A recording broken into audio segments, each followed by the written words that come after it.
Queridos, como você que é participante da casa já sabe, nós estamos num processo de implantação do programa Recuperando, Celebrando a Recuperação. Eu sempre falo recuperando a celebração. O que é que há comigo, hein, gente? Vamos lá. Celebrando a recuperação, um dia eu aprendo. E tem sido muito legal esse tempo que a gente tem vivido aqui, participando das palestras. São 8 palestras, 8 conversas que nós temos tido aqui, e através delas nós temos percebido quanta coisa a gente precisa mudar e que a gente tem coisa que a gente precisa mudar. Tem sido assim, recebemos pessoas queridas que com muito amor, com muita coragem, têm subido aqui, contado a sua vida, têm dado o seu testemunho. São pessoas ligadas ao Celebrando a Recuperação lá da IBAB, que tem nos ajudado, e tem sido muito bacana. Hoje pela manhã a gente arrumou o Juliano, a gente recebeu o Juliano, é que eu estava pensando na próxima frase, aí saiu, arrumou. Nós recebemos o Juliano, mas nós não arrumamos, não conseguimos ajeitar a agenda para termos visitantes todas as reuniões. Portanto, eis-me aqui, sou eu que vou falar com você nessa noite sobre o tema que o Juliano, como eu disse, falou pela manhã. Estamos no 5º domingo de temas relativos ao Celebrando a Recuperação. Sugiro a você que procure na internet, no YouTube, o nosso canal de vídeos, a Casa da Rocha Guarulhos. Entra lá, você vai encontrar logo na capa do canal as conversas sobre o Celebrando a Recuperação. E é importante que você que quer caminhar essa caminhada proposta pelo Celebrando e pela Casa, escute, assista os vídeos, entenda, vá abrindo o teu coração para que a gente possa trilhar junto esse caminho aqui. Hoje vamos falar sobre o seguinte tema. O Celebrando é dividido por temas, e o tema de hoje é: peço humildemente que Deus remova meus defeitos de caráter e voluntariamente submeto-me a cada mudança que Ele queira fazer na minha vida. Antes de nós lermos o texto que eu quero conversar com você, vamos orar, pedir que Deus nos dê graça nesse momento também. Colocamos nossa vida diante do Senhor, nosso Deus, nosso Pai, pedindo ao Senhor que o Teu Espírito, aliás, oramos a Ti, Espírito Santo, que habita o nosso coração, que o Senhor se movimente também nessa noite, para que consciências sejam transformadas, que o início de um processo de transformação de cada um de nós comece a acontecer, e eu dependo de Ti para conversar com os meus irmãos. Reconheço a minha incapacidade e declaro que dependo do Senhor. Me ajuda a conversar com meus irmãos e que seja uma noite de crescimento, de acréscimo a cada um de nós. É a minha oração junto com os meus irmãos em nome de Jesus. Amém. Vamos lá, gente. Romanos 12:2, você conhece, não vai estar no telão, mas é um texto muito conhecido que diz: portanto, irmãos, rogo-lhes pelas misericórdias de Deus que se ofereçam em sacrifício santo e agradável a Deus, esse é o culto racional de vocês. Não se amoldem ao padrão deste mundo, mas transformem-se pela renovação da sua mente, para que sejam capazes de experimentar e comprovar a boa, agradável e perfeita vontade de Deus. O apóstolo Paulo faz uma requisição aos romanos: transformem-se. Transformem-se. Não se amoldem ao padrão deste mundo, mas transformem-se pela renovação de sua mente. A ideia proposta por Paulo é baseada no termo metanoia.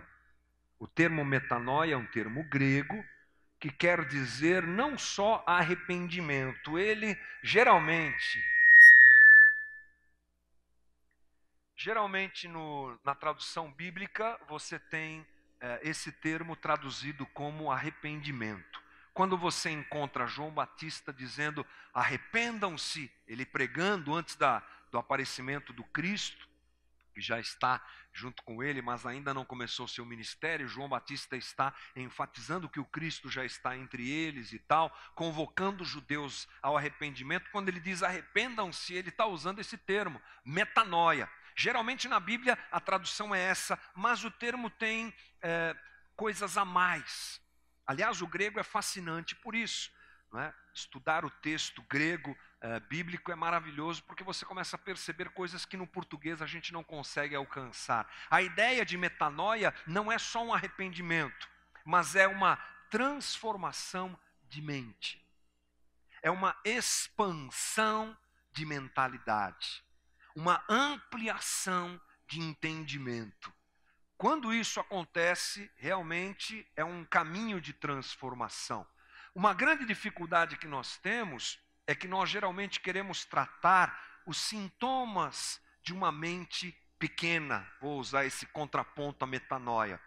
Queremos tratar os sintomas de dificuldades que nós carregamos, de coisas que nós praticamos, e aí nós nos deparamos com o Evangelho, percebemos que essas coisas que nós praticamos, vivemos e carregamos não são agradáveis, e aí a gente quer se livrar delas. Esse é um processo que acontece na vida do cristão, e graças a Deus por isso. A pessoa se converte e ela começa a ler o texto bíblico, vai num culto, vai numa reunião, vai num estudo bíblico, e aí ela começa a aprender, olha, mentir não é bom, desagrada a Deus. Mentir não é bom, eu preciso parar de mentir. Ela vai, algumas coisas a gente vai conseguindo se livrar, no nosso esforço, no nosso compromisso com o Evangelho, mas outras coisas não. A gente continua tropeçando, é uma compulsão, é um medo, é um trauma, é um vício, é uma dificuldade de caráter, é alguma coisa que nós carregamos, e aí a gente tenta se livrar daquilo, não consegue, tenta de novo, não consegue, tenta de novo, não consegue. Por quê? Porque geralmente nós queremos tratar a causa, melhor dizendo, o sintoma, o que aparece, o que aparenta. E a proposta do Evangelho não é essa. A proposta do Evangelho é tratar interior. Aliás, o Evangelho tem tudo a ver com interioridade. Religião tem tudo a ver com exterior. Religião tem tudo a ver com aparência. Religião tem tudo a ver com forma, estética, formato. Evangelho tem a ver com interior, com coração, com valores que eu carrego, com transformação interior. A proposta de Paulo, portanto, não só a proposta, mas a apresentação do Evangelho feita por Paulo, obviamente no trilho do Evangelho de Cristo, é: transforme o teu coração. Se você se transformar, ou for transformado pelo Evangelho de Jesus Cristo, os sintomas vão mudar. A gente não vai no médico só para tratar sintoma, a gente vai no médico para tratar o que está gerando aquela dor, ou o que está gerando aquela febre. E no Evangelho é a mesma coisa. A gente pode tomar um remédio para a febre, mas a gente sabe que a febre é um sintoma, tem alguma infecção, tem algum problema. E o médico vai descobrir o que é. No Evangelho é a mesma coisa. Eu tenho uma compulsão, eu tenho um sintoma, eu tenho um medo, eu tenho um vício. Ok, tem alguma coisa que precisa ser feita interiormente. Caso contrário, eu tento lutar contra aquilo com a minha força e logo eu estarei perdendo a luta, porque a luta é muito grande. Agora, é bom a gente perguntar: de onde vêm esses defeitos do nosso caráter? Por que a gente é assim? Por que a gente faz o que Paulo retrata muito bem lá em Romanos 7? O mal que eu não quero é o que eu faço, e o bem que eu quero é o que eu não faço. Por que a gente é assim? Por que a gente carrega algumas coisas que a gente não deve carregar? Esses defeitos de caráter, vamos chamar assim, eles têm algumas fontes. Vamos pensar sobre elas. A primeira fonte que eu quero lembrar é a própria fonte biológica. Hereditariedade. Já há comprovações científicas de que a gente não herda só aparência, a gente não herda só saúde, seja ela boa ou não, dos nossos progenitores, dos nossos pais, mas às vezes comportamentos são geneticamente transmitidos de um para o outro.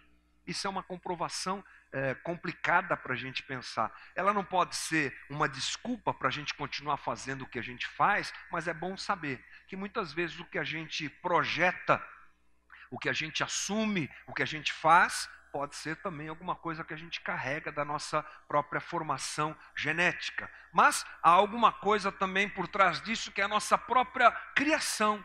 Vamos chamar de fonte sociológica. A primeira fonte é hereditária, a segunda é sociológica. Como é que ela funciona? É a minha criação, é a minha formação. Diria você que talvez seja essa a grande fonte de defeitos de caráter que todos nós carregamos. O ambiente onde fomos formados, com quem a gente cresceu, o que a gente aprendeu, o que a gente ouviu, o que a gente sentiu, o que a gente percebeu. Isso é muito mais influente na vida da gente do que a gente imagina. Nós carregamos traços da nossa formação. Eu só sou quem sou pela minha história. Eu só penso o que penso pela minha história. Eu só reajo à vida como reajo pela minha história. E eu só tenho os defeitos que tenho de caráter. Pode ter certeza que eles são frutos dessa caminhada, dessa história que cada um de nós tem e vive. Quando a gente se torna pai, é interessante, a gente começa a perceber algumas coisas, pais e mães aqui vão confirmar o que eu estou dizendo, algumas coisas que a gente percebia na nossa relação com os nossos pais, agora a gente começa a perceber na nossa relação com os filhos. Eu tenho 3 meninos, e é interessante, tem algumas horas que eu percebo que as reações deles são absolutamente idênticas às minhas, mesmo que eu não tenha dito para eles, faça assim. Mesmo que eu não tenha ensinado eles, muitas vezes eles se comportam como eu, porque obviamente eu sou aquele que os dirige na caminhada, eles me observam. O nosso lar, a nossa formação, a nossa caminhada, a nossa vida estudantil, escolar, o nosso estudo, o nosso trabalho, tudo isso nos forma e frequentemente nós temos sintomas e sinais de coisas que nós herdamos e que deformaram o nosso caráter, fazendo a gente carregar algumas coisas que nós não deveríamos e nem sequer gostaríamos de carregar. A outra fonte é a fonte que nós podemos chamar de teológica.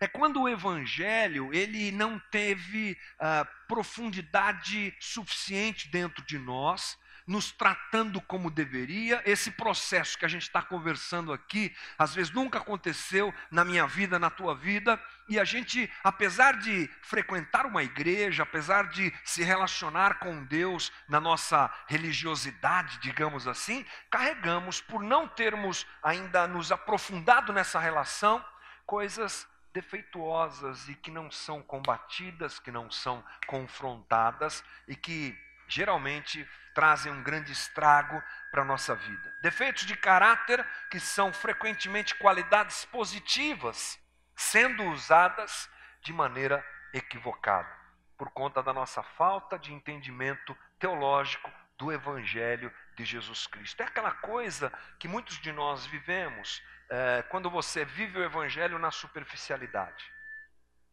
no raso, e não se aprofunda, e não conhece a Bíblia, os valores do Evangelho, e nem se abre para uma transformação, essas coisas vão acontecendo. Agora é bom também pensar, por que é tão difícil mudar essas coisas? Por que é tão difícil deixar de ser? Por que é tão difícil deixar de ser como eu sou? Pode baixar aqui, viu? Para a gente não ter esse apito aí, por favor. Por que é tão difícil deixar de mentir? Se o teu problema é mentira, você há de convir comigo que às vezes quando você viu já foi. Por que é tão difícil para alguns homens, principalmente, deixar de acessar um site pornográfico?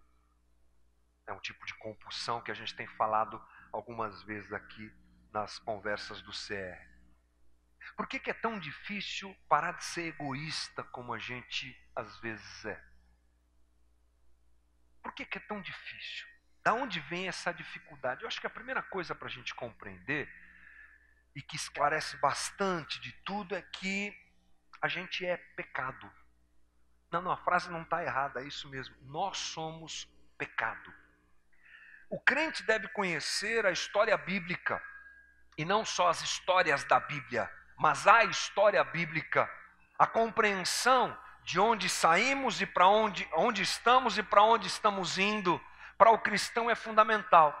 Isso a gente chama de teologia bíblica. E na teologia bíblica nós encontramos a explicação para esse mal que tanto toma a vida do mundo, da sociedade, das pessoas e de cada um de nós, que é o pecado, é a queda. A queda nos colocou dentro de um lugar, de um estado, digamos assim, de um ambiente de perversidade que a gente não domina e que a gente não tem como se livrar dele, senão pela ação do Evangelho de Jesus Cristo. E por que eu disse para você que nós somos pecado? É porque é isso que nós somos. Nós não praticamos o pecado. Nós praticamos o pecado porque nós somos o pecado. Eu não minto porque eu sou pecador. É porque eu sou pecador que eu minto. É uma grande diferença. Apesar de sutil, é uma grande diferença. Então a primeira coisa é que nós como cristãos precisamos ter a plena consciência disso. De que somos pecadores. Aliás, esse é o movimento que nos coloca diante de Cristo. A percepção de que a gente não vale nada mesmo. E de que só através da ação do Espírito de Deus é que nós podemos ter redenção. Não podemos nos salvar. A gente não consegue se livrar dessas compulsões. A gente não consegue se livrar do defeito de caráter que temos, desse apego a essas coisas. Humanamente a gente não consegue. Então a primeira coisa é porque o pecado nos domina. Segundo, porque a gente tem essas coisas, não é de hoje, né? Ô gente, ajeita esse sonho, pelo amor de Deus.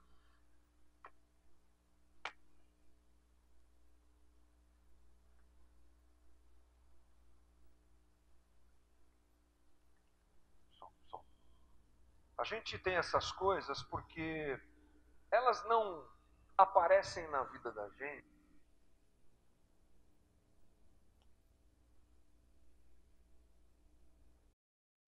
Possível sexual. Você não acorda um dia, agora eu sou um ganancioso. Essas coisas vão se desenvolvendo na vida da gente. Elas vão adquirindo e ganhando espaço na vida da gente. E assim como elas ganham espaço e elas ocupam lugar na vida da gente, essa percepção é muito importante, porque esses maus hábitos e padrões comportamentais que nós desenvolvemos na nossa infância, muitas vezes não são confortáveis, a gente vive com eles muito tempo. E para se livrar disso, às vezes é difícil. Eu lembro que quando o Vitor era bem pequenininho, que ele dormia com a gente, ele dormia num colchãozinho do lado da nossa cama. E aí eu não sei por que nós tivemos a ideia de dar a mão para ele antes de dormir. Você está rindo, né? Pior coisa que eu fiz na minha vida. Meu braço deve ter crescido uns 2 metros assim. Porque não tinha jeito de se livrar disso, né? Era confortável e seguro para ele e para nós era um desastre. Mas ele cresceu e para tirar esse hábito dele foi bem difícil. Essas coisas que acontecem na vida das crianças são um bom exemplo para a gente pensar como esses comportamentos equivocados vão tomando conta da vida da gente, porque eles são confortáveis. A gente não se deforma no nosso caráter sem que aquilo de alguma maneira nos agrade. A gente se agrada disso. A gente se esconde nessas coisas, a gente se beneficia de alguma forma, ou seja, elas vão levando tempo para a gente poder abraçá-las, né? E para se livrar também é uma grande dificuldade. O pessoal do CR dá um bom exemplo aqui, é como se fossem velhos pares de sapato. Talvez eles não sejam nem os melhores para correr, mas são os mais confortáveis, é verdade, né? A gente vai sempre recorrendo a eles. Outra coisa é porque eu me identifico criando, e esse identifico coloco a minha identidade em cima deles. Às vezes até os trago como parte da minha identidade e os apresento como parte da minha identidade. Você já deve ter ouvido algumas pessoas se apresentando e dizendo assim, eu sou fulano, eu sou verdadeiro, hein? Eu sou autêntico, eu falo mesmo e tal. né? Ainda que eu machuque as pessoas não gostam muito de mim porque eu falo a verdade. O que a pessoa está fazendo? Ela está apresentando a sua identidade equivocada de alguém que fala a verdade a ponto de machucar os outros como a sua própria identidade.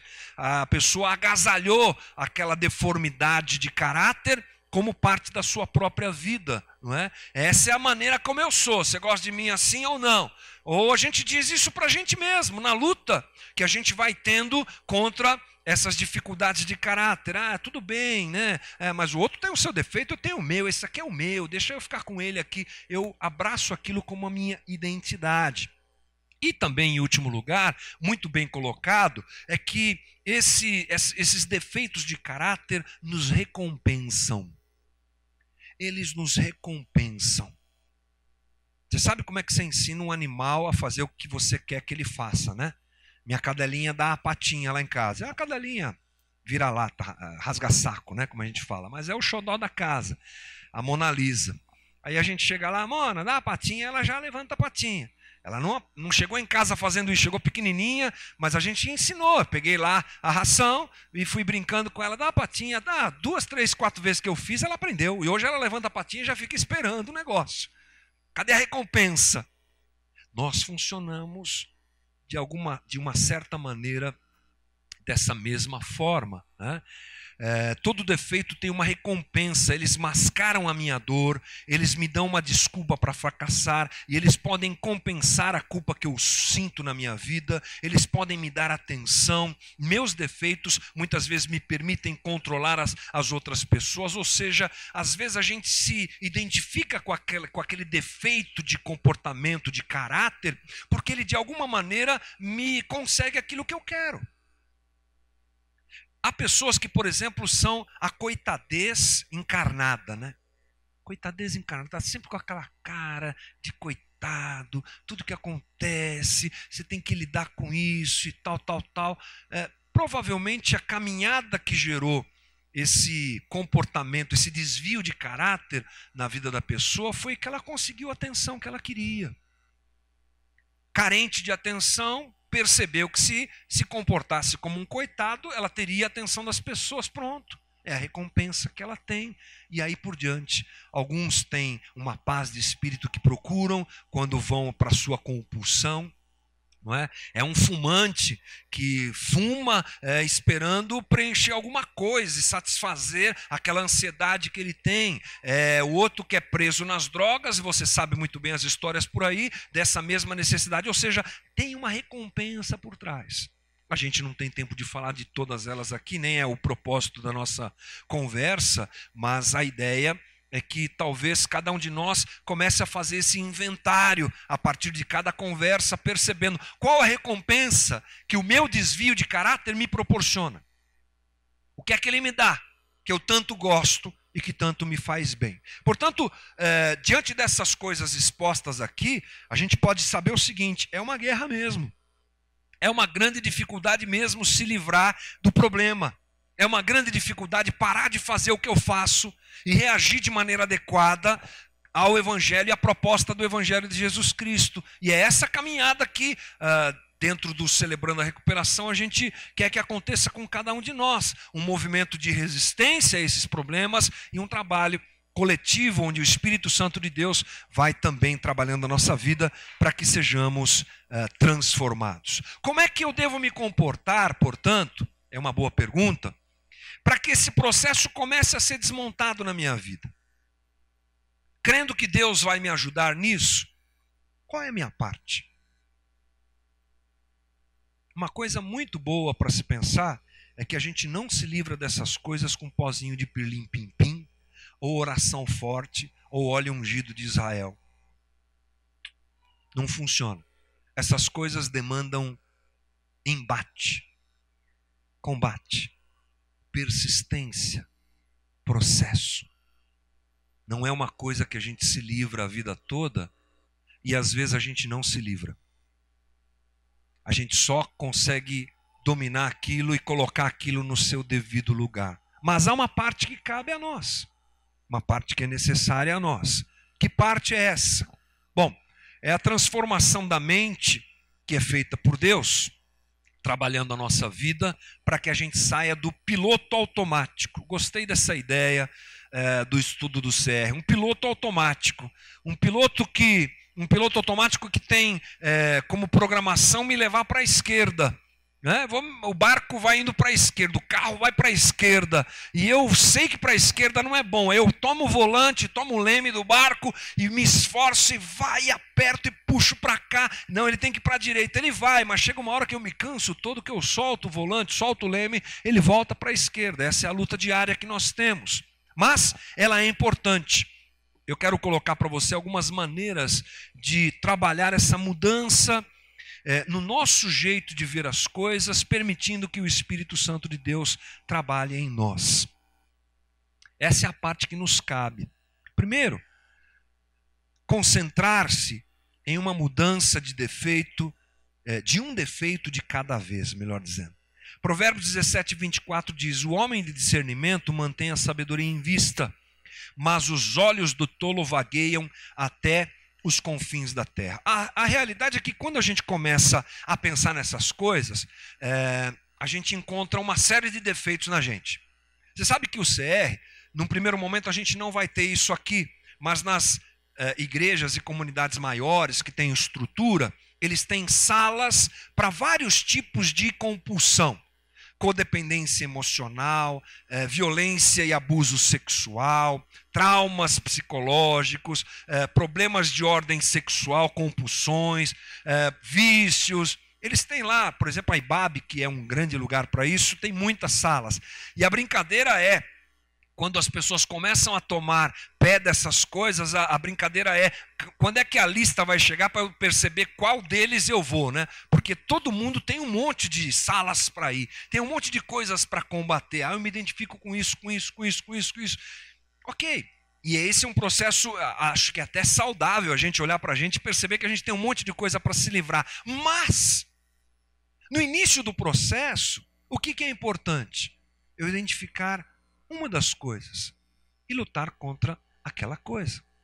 Por isso que o Provérbios 17, 24 casa bem. Os olhos do tolo vagueiam até os confins da terra. Quem quer abraçar o mundo, não consegue abraçar o mundo. Na luta contra várias compulsões que você talvez tenha, na luta contra várias questões de ordem emocional que você tenha, na luta contra as várias deformidades do teu caráter, você vai ter que selecionar um para começar a lutar contra aquilo. E para não ficar dando tiro para todos os lados, essa é uma parte que eu acho que é muito importante, para a gente não ser genérico na nossa oração, nem genérico na nossa luta, mas específico. Observar a lista de defeitos que nós temos e procurar o mais importante, lutar contra ele. Essa é uma boa dica, vamos dizer assim, uma boa instrução para quem quer começar a vencer os seus problemas. Começar por um. Já é um bom caminho, começar por um. Talvez o que mais domina a nossa vida, o que mais trabalho nos dá, o que mais problemas nos gera. Isso é muito bom. A segunda coisa é se concentrar também em vitórias, uma de cada vez, uma vitória de cada vez. Uma vitória de cada vez. Deus quer trabalhar em você um dia de cada vez, de maneira que você creia na condição de se libertar daquilo um dia de cada vez. Talvez os irmãos não saibam, nós falamos aqui algumas vezes, mas o CR, ele apareceu por uma inspiração do Alcoólicos Anônimos, do AA. Inspirado no programa do AA, um pastor americano, que é claro que eu não vou lembrar o nome, percebeu que é um bom caminho, esse caminho praticado pelo AA, e trouxe essa ideia toda dentro de um contexto cristão e dentro do Evangelho de Jesus Cristo. E essa é uma proposta que você ouve muito nas pessoas que estão lutando contra o vício, né? Um dia de cada vez. Não é assim? Já ouviu isso? Eu já ouvi isso. Já lidei com gente com problemas nessa área. Um dia de cada vez, e está certo. Uma vitória de cada vez. À medida que a gente mede a vida em quilômetros, é muito complexo, mas é bom medir a vida em centímetros. pouquinho de cada vez eu vou me livrando daquilo, eu vou conquistando uma postura nova diante daquilo, e aquilo vai perdendo espaço na minha vida. Você escolhe um problema de vida e você o divide em pequenos pedaços e trabalha nele um dia de cada vez e recebe de Deus a força para fazer isso um dia de cada vez. A gente quer se iludir dizendo, acabou, nunca mais, jamais. Agora eu sou homem de fé, mulher de fé, agora Deus está comigo, uau, acabou. Fui no culto da revelação, agora foi, recebi a unção tal, agora foi. Amém, irmão, Deus te abençoe. Pode ir no culto, pode receber a unção, pode receber revelamento, não tem problema nenhum. A grande dificuldade é que geralmente essas coisas perdem a sua força logo na segunda-feira. E logo depois, está lá caindo de novo. Vamos devagar. Os nossos defeitos se instalaram em nós devagar. Foi a primeira mentira que você contou para sua mãe que ela não percebeu que você mentiu. Opa, não percebeu. Que legal. Você sabe que eu tenho um irmão, né, mais velho que eu, e minha mãe confessou para mim um tempo atrás que a mentira do meu irmão, ela sempre sabia que ele estava mentindo, mas ela não sabia que eu estava mentindo. Se eu soubesse disso antes, tinha mentido mais para minha mãe. Mãe, te amo, mãe. Beijo. Isso é cara de pau, né? Mas a gente não nasce, sabe, enfiado nesse problema com o pé na jaca. A gente vai andando. Por que a gente quer sair de uma hora para outra? Por que não trilhar um caminho? Ser mais paciente consigo mesmo. Porque geralmente os problemas ligados a esse tipo de luta que a gente vai ter, que a gente está se propondo a fazer aqui, também geram culpa, né?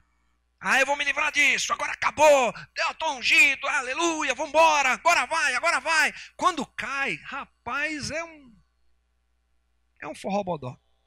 É uma tristeza, é uma angústia, é uma culpa, porque a gente quer sair correndo de um problema que a gente não consegue sair correndo, que Deus nos ajude em relação a isso, né? Porque a gente vive também na era do instantâneo, tudo é instantâneo, tudo é fácil, tudo é rápido.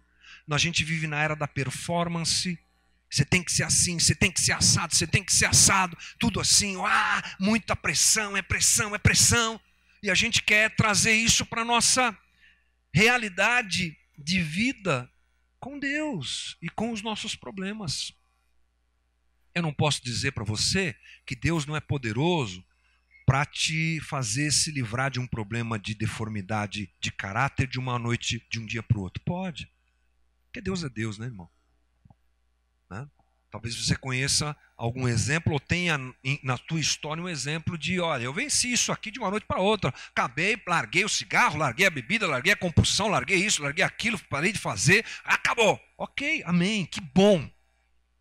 Louvado seja o nome do nosso Senhor e o nosso Deus Todo-Poderoso, que faz isso.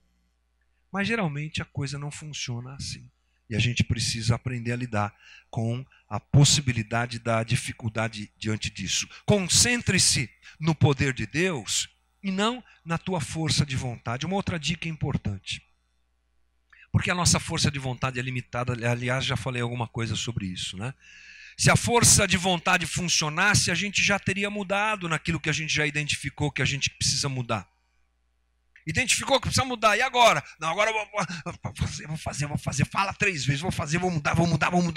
Não muda. A gente não consegue, falei para você agora há pouco aqui no começo da nossa conversa, a gente não faz, a gente não é porque faz, a gente faz porque é. Porque isso está dentro da gente. Então, força de vontade é importante, claro, mas eu não posso confiar só nela. Eu não posso confiar só na minha força de vontade. Depender da minha força bloqueia a própria recuperação da minha vida.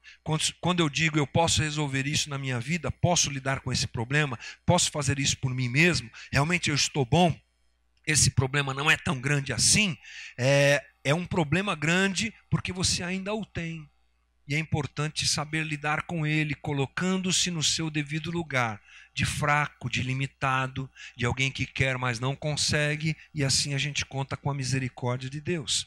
Jeremias 13, 23, falando sobre o mal que está sobre a gente, diz assim: será que o etíope pode mudar a sua pele? Ou o leopardo as suas pintas?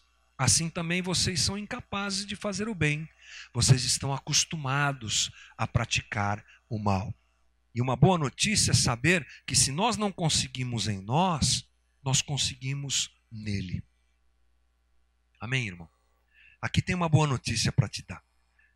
Não quero que você saia daqui deprimido. Eu não consigo, já vou desistir. Antes de começar esse negócio, já vou desistir. Não. A gente não consegue em nós, na nossa força humana. Mas a gente pode nele. Ele é o Senhor da nossa vida. A sua misericórdia está sobre nós. Ele age e opera em nós para que a gente possa viver a vitória sobre essas coisas. Mas confiar em si mesmo é um fiasco. Confiar em si mesmo é o caminho de derrota que você já conhece, que eu já conheço. Então vamos mudar a chave. Vamos se assumir errado, se assumir limitado, nos assumirmos limitados e vamos confiar na misericórdia e na graça do Senhor, porque há uma boa notícia para Ele nos dar todos os dias, porque a sua misericórdia dura para sempre. E Paulo nos diz: se alguém está em Cristo, é nova criação. As coisas velhas já passaram, eis que tudo se fez novo. Vamos crer nessa ação do Espírito Santo de Deus em nós para vivermos a libertação dessas coisas. Quarta coisa, concentre-se no que você quer e não naquilo que você não quer. Concentre-se em coisas boas, não em coisas ruins. Eu acho que aqui a ideia do CR é aquela questão de nós focarmos o nosso coração em nos distanciarmos daquilo que nos faz mal. Paulo diz lá em 1 Tessalonicenses 5:22, afastem-se de toda forma de mal, ou fuja da aparência do mal. Lembra dessa tradução? Lembra? Fuja da aparência do mal. O mal tem uma aparência, vamos fugir dele. Se eu sou uma pessoa que tem um problema de compulsão na área com dinheiro, não é? Uma coisa ligada à ganância, a descontrole, então eu preciso encontrar um ambiente ou me colocar para viver o dia a dia em um ambiente que isso fique o mais distante possível de mim. Talvez seja uma boa ideia, se você é casado, colocar a tua esposa para cuidar do dinheiro da casa, já que você é tão pão duro assim, seguro. Ou se você não é, pedir que alguém te ajude nessa questão. Se você tem um problema de compulsão sexual, tem que fugir da aparência do mal, é óbvio. O pessoal do CR, num jantar que nós tivemos essa semana para tratar sobre algumas coisas aqui, jantar assim, uma pizza, né, irmão? Parece que foi um jantar. Foi uma pizza, mas foi muito boa, foi incrível. Mas nessa pizzaiada que nós tivemos lá, conversando com o pessoal querido do CR, estavam contando a luta de um irmão que faz parte do projeto, que ele não tem nem sequer celular direito, ele não tem. Eu lembro de um testemunho muito incrível que o pastor Ziel Machado nos contou lá no Seminário Servo de Cristo. Lembra, Elias? Lembra? Incrível, né? Ele tinha um aluno que, quando o pastor Ziel Machado dá as suas aulas, ele pede resenhas de livros, textos para a gente escrever. Então, semanalmente, você tem que entregar um trabalho. E esse trabalho, hoje em dia, é tudo digital, né, irmão? Digita, manda lá pelo e-mail e acabou. E aquele aluno, especificamente, trazia toda semana uma folha de papel ao maço, sabe aquela folha de papel ao maço? Escrita. E o pastor Ziel falou assim, rapaz, e o problema é que era a letra do cara, eu precisava pedir revelação de Jesus para ler o que estava escrito. E ele mandou 1, 2, 3, aí ele foi conversar com o irmão, você não consegue digitar esse negócio aqui? E o irmão disse assim, sabe o que é, pastor? Eu sou um cara viciado em sexo virtual. Eu tenho compulsão sexual. E o meu computador, que é a minha ferramenta de trabalho, quando eu chego em casa, eu tranco ele no porta-mala do carro, subo para minha casa e não acesso nada, porque eu tenho sérios problemas com isso. A resposta do pastor Ziel foi, se você trouxer alguma coisa digitada, eu te dou 0. Fugir da aparência do mal. Né? Se relacionar com o que faz bem e não com o que faz mal. Parece óbvio, mas a gente às vezes não vive isso, né? Se a gente trilhou esse caminho, gente, essas coisas, se elas são importantes para a gente abraça essas coisas que foram ditas agora, a gente pode entender que Deus está trabalhando a vida da gente. E que a gente, como cristão, deve adotar mais só 2 coisinhas que eu quero te dizer aqui. Se eu já fiz essa lição de casa que te falei agora, vou até revisar aqui para a gente lembrar. São 4 coisas na minha anotação aqui. Concentrar-me em mudar um defeito de cada vez. Concentrar-me em uma vitória de cada vez. Concentrar-me no poder de Deus e não na minha força de vontade. E concentrar-me no que eu quero, ou seja, e não naquilo que eu não quero, fugindo da aparência do mal. Eu vou agora me colocar diante do Senhor para que Ele faça essa obra na minha vida. E como cristão, eu preciso entender essas coisas que eu vou te dizer agora. Me concentrar em fazer coisas boas e não em me sentir bem. O embate contra essas coisas não é alguma coisa gostosa de se fazer. Essas coisas são gostosas. Essas coisas são agradáveis. Mas lutar contra elas não é alguma coisa agradável. O apóstolo Paulo nos desafia também em Gálatas 5,16. Por isso digo, vivam pelo Espírito e de modo nenhum satisfarão os desejos da carne. A gente vive numa sociedade em que essas coisas elas ganham um caminho difícil, porque a gente vive na sociedade da satisfação. A gente vive no tempo da experiência, sabia disso? Tudo é experiência. Quem trabalha com marketing aqui sabe o que eu estou falando. Tem o marketing da experiência. O que é que eu vou proporcionar para o meu cliente? Não só um bom produto, porque o concorrente também tem um bom produto, eu preciso dar a ele uma experiência. Essa época é a época da experiência, obviamente da boa experiência.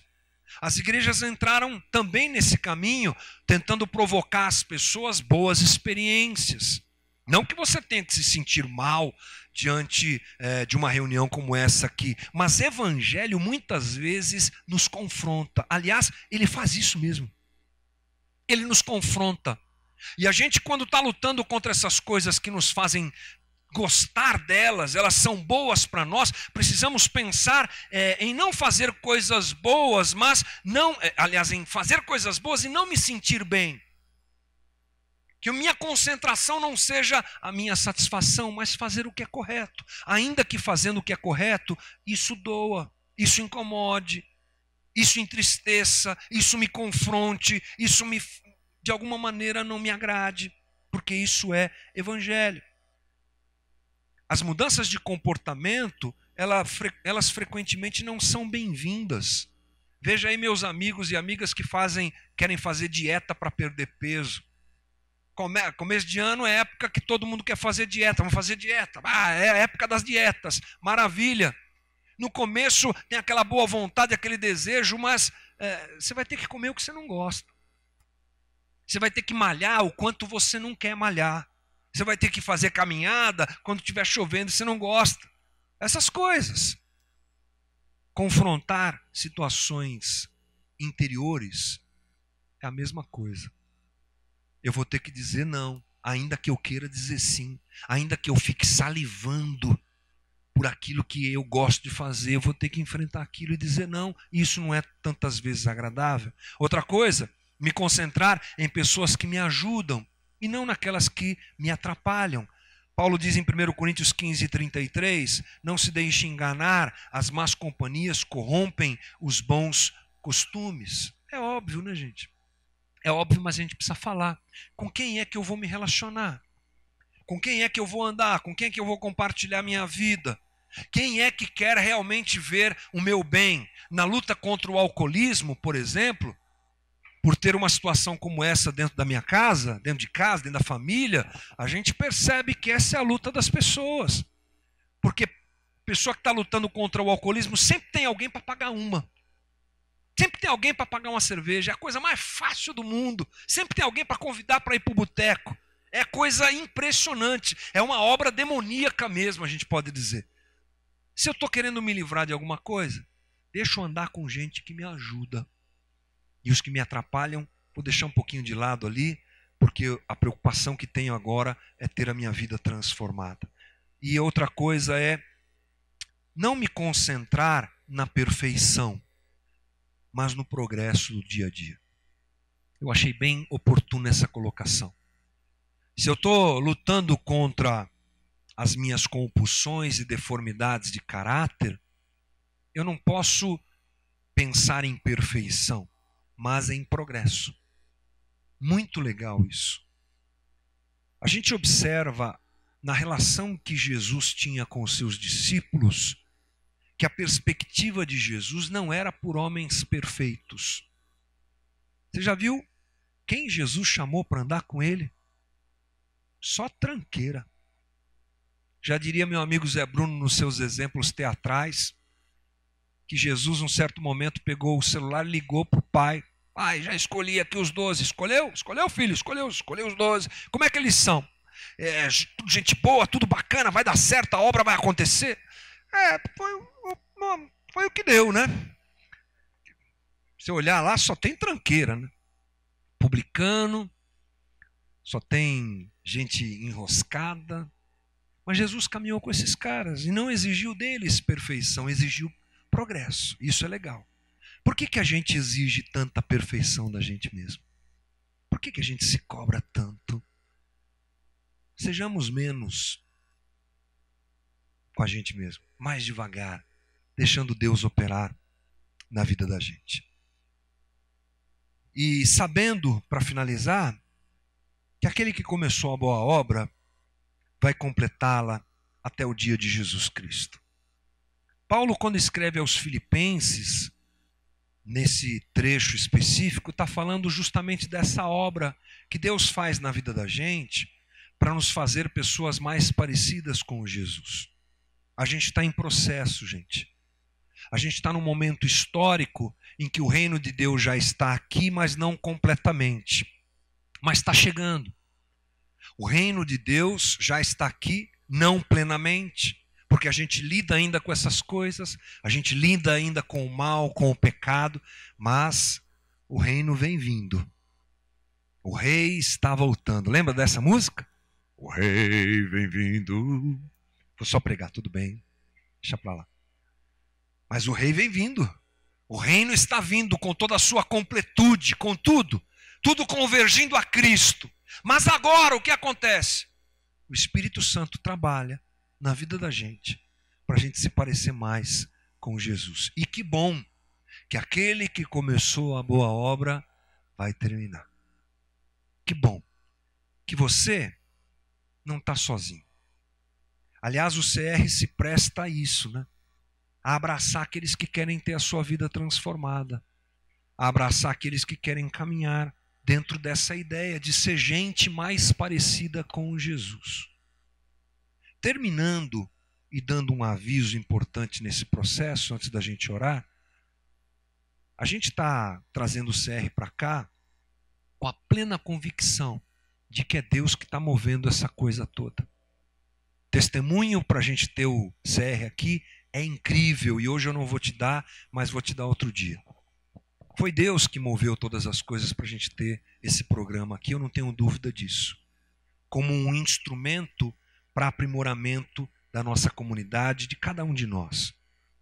Mas a gente não quer brincar de crente. Não se ofenda com isso, por favor. De forma nenhuma. A gente quer amar Jesus e servir a Jesus e confrontar as nossas deformidades como elas devem ser confrontadas.